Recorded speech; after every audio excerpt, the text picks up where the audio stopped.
Hi, have you ever wondered how paternity DNA tests work? Maybe you've seen some results and felt a little overwhelmed by all those numbers and terms. Well, don't worry. Today we're going to break it all down in a fun and easy way. We're going to use two examples.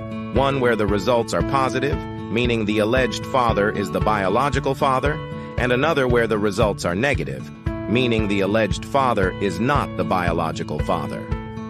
Ready? Let's dive in. First, let's talk about what DNA markers are. Imagine your DNA as a long, complicated book full of genetic information. DNA markers are like specific words or sentences in that book, and scientists compare these markers between two people to see if they match. In a paternity test, we look at several of these markers, usually 24 or 44. The more markers we check, the more accurate the test is. Now, let's look at a positive result from the first example.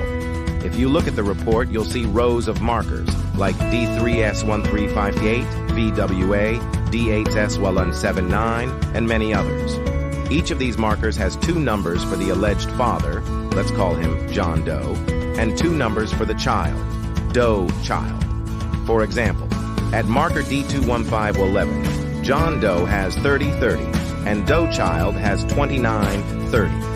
What does this mean? It means that the child inherited one of these numbers from the mother, 29, and the other 30 from John Doe. This is a match. When you look at each marker, you'll notice that there's a match for each one. One of the child's numbers matches with John Doe. When does this indicate paternity?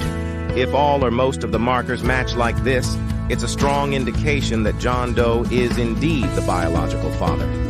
Now let's switch gears and look at the negative result from the second example. At the marker D2151128, John Doe has 2832.2, while Doe child has 2829. What does this mean?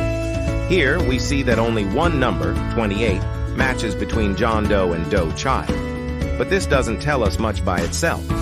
As you go down the list, you'll see some markers where there's no match at all. For instance, at D16S539, John Doe has 1213, but Doe child has 911. Here, there's no match, and this keeps happening with many other markers. When many markers don't match, it suggests that John Doe is not the biological father. Typically, if there are more than 3 mismatches out of 24 markers, the result is considered negative. So, how do you interpret these results?